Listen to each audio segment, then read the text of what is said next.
जैसा कि आपके इल्म है कि गुज़श्ता रोज़ standing committee on human rights की मीटिंग थी बड़ी तगदौ के बाद। आज स्पीकर साहब ने फ्लोर ऑफ द हाउस जब leader of the opposition Umar Ayub साहब ने एजेंडा पॉइंट आउट किया कि वहाँ से निकाला गया, तो उन्होंने कहा कोई एजेंडा नहीं निकला। तो let me start from the beginning जी। ये आपको अर्ज़ कर दें कि ये लेटर है 2/12 का, दिसंबर का, जिसमें ये आपके साथ अभी मीडिया के साथ मैं शेयर भी कर दूंगा, जिसके अंदर पॉइंट नंबर 5 पे discuss the situation involving protest in Islamabad and potential implications of human rights violations, ये इसका हिस्सा बनाया गया। और पॉइंट 4 था discuss the challenges encountered by the delegation of political leaders at Adiala Jail, जो तमाम लोगों को वहाँ पर अरेस्ट किया गया था। ये लेटर मेरी तरफ से लिखा गया और उसके बाद ये आने वाले इजलास के लिए एजेंडा का हिस्सा बना। उसके बाद जो इजलास आने वाला हुआ उसके अंदर ये एजेंडा आइटम का हिस्सा थी ये दोनों चीज़ें। जब अगला इजलास हमने बुलाया जो कि 27 तारीख को था, वो इजलास फॉर सर्टन रीजंस कुछ सेक्रेटरीज अवेलेबल नहीं थे, देवर इन कराची, वी वर टोल्ड कि वो यहाँ पर नहीं है, तो वो वहाँ पर चला गया। उस वक़्त भी ये एजेंडा का हिस्सा था। उसके बाद ये एजेंडा से निकाल दिया गया। फिर मेरी तरफ से ये दोबारा लेटर लिखा गया, the honourable standing committee on human rights has decided to understand that the following agenda item may add in the meeting of the standing committee on human rights, discuss the situation involving protest in Islamabad on 26th of November 2024 and potential implications of human rights violations। ये पिछली meeting में discuss होने के बाद जबकि IG Islamabad को notice किया गया, तमाम मीडिया वहाँ पर मौजूद था कि वो अपनी रिपोर्ट के साथ आएंगे, इस्लामाबाद की इंतज़ामिया के लोग वहाँ पर मौजूद थे, लेकिन अगली मीटिंग के अंदर इसे एजेंडे का हिस्सा नहीं बनाया गया। जब नहीं बनाया गया तो मेरी तरफ से ये 26 के हवाला से दोबारा लिखा गया, लेकिन फिर भी उसको एजेंडे से निकाल दिया गया। उसके बाद दूसरा इशू था अडयाला जेल के विजिट का। अडयाला जेल के विजिट के ऊपर ये भी एजेंडा का हिस्सा था, पहले मीटिंग में भी, दूसरी मीटिंग के अंदर भी। आपको एजेंडा की कॉपी मैं प्रोवाइड कर दूंगा। मेरे तीसरे लेटर के जवाब में स्पीकर ऑफिस की तरफ से मुझे ये लेटर लिखा गया जिसमें उन्होंने ये बताया कि जी आप अडयाला जेल का विजिट नहीं कर सकते। तो ये मैं क्लैरिफाई कर दूं, और मैं अगर विजिट नहीं भी कर सकता तो इस मरतबा भी एजेंडा के अंदर अडयाला जेल का विजिट जो था, जिसके ऊपर मैंने क्वेश्चनिंग करनी थी, वहाँ पे लोगों ने जवाब देना था कि leader of the opposition national assembly, leader of the opposition senate, उसके बाद साबिक स्पीकर कौमी असम्बली, वहाँ पे ऑनरेबल पार्लियामेंटेरियंस जो हैं उनको डिटेन किया गया, उन्हें गैर कानूनी हिरासत में रखा गया। आपका उस पर क्या जवाब है? उसको निकाल दिया गया।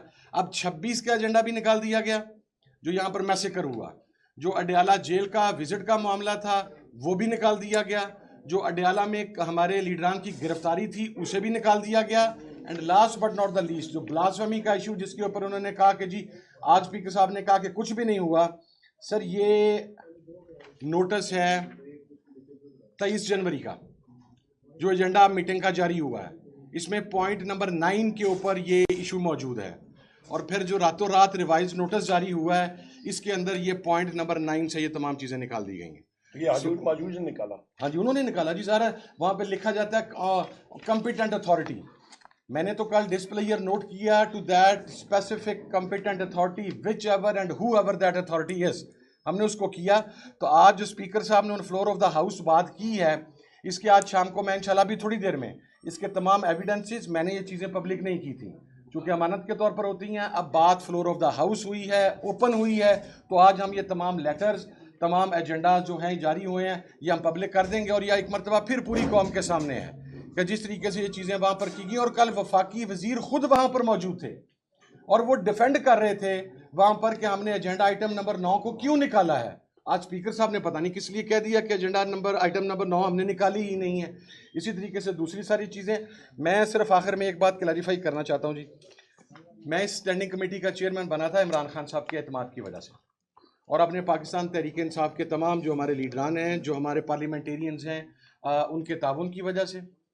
मैं ना तो कुछ झुकने वाला बंदा हूँ, मैं ना डिक्टेशन लेने वाला बंदा हूँ। मैं बहुत क्लियर हूँ चीज़ों के ऊपर। स्टैंडिंग कमेटी ह्यूमन राइट्स के इजलास का एजेंडा मेरा डिस्क्रिशनरी इख्तियार है, मैं किस चीज़ को शामिल करूं, किस चीज़ को निकालूं। नो डाउट ये निकाला गया है, ये वायलेशन की गई है ये निकाल के। अभी मुझे पता है कि स्टाफ के ऊपर कितना प्रेशर है, नेशनल असेंबली के स्टाफ के ऊपर कितना प्रेशर है। मैं उन बेचारों की नौकरियों को खतरे में नहीं डालना चाहता, अपने पे लूँगा सारा कुछ।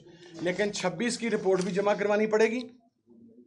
हमारे लीडर ऑफ द अपोजिशन और तमाम जो लीडरान को महबूस रखा गया, गैर कानूनी हिरासत में रखा गया, हब्से बेजा में रखा गया, उसकी रिपोर्ट भी देनी पड़ेगी। आपको विजिट अडयाला समेत पूरे पाकिस्तान का देना पड़ेगा। अगर अडयाला पंजाब गवर्नमेंट में है और वो हमारी डोमेन में नहीं है, हम स्टैंडिंग कमेटी फॉर इस्लामाबाद नहीं है, पूरा पाकिस्तान इसमें फॉल करता है, तो फिर आप रेलवे की जो स्टैंडिंग कमेटी है उससे ये पूछे ना कि इस्लामाबाद में रेलवे की क्या पोजीशन है। 18वीं तरमीम के बाद तो फाइनेंस आप सुबह भी डिस्कस कर रहे हैं, तो आपकी जो स्टैंडिंग कमेटी और फाइनेंस है वो फिर क्या काम कर रही है। So things are not like this way. अभी इशू है चूंकि अडयाला में इमरान खान बैठा हुआ है, इसलिए वहाँ नहीं जाने देंगे। हम कहेंगे हम कोट लखपत से जाएंगे, फिर वहाँ पर कहेंगे वहाँ पर शाह महमूद साहब बैठे हैं, वहाँ पर डॉक्टर यास्मीन राशिद साहबा बैठी हैं। फिर किसी और जेल का नाम लेंगे तो वहाँ पर पीटीआई के 4 और लीडर होंगे, क्योंकि पाकिस्तान की कोई जेल ऐसे है नहीं जहाँ पर वो लोग नहीं बैठे हुए। आप हमें जेल मैनुअल में देखने की भी इजाज़त नहीं दे रहे, इस्लाहात की इजाज़त नहीं दे रहे। So things will not work like this way. I am very clear on it. और मुझे इस मामले के अंदर मैं leader of the opposition Umar Ayub साहब का, गौर खान साहब का, मैं तमाम अपने ऑनरेबल कुलीस का शुक्रिया अदा करता हूँ कि जिस तरीके से उन्होंने मेरे साथ तावन भी किया और उनकी सरपरस्ती और हमायत मुझे हासिल है। I am grateful. Thank you.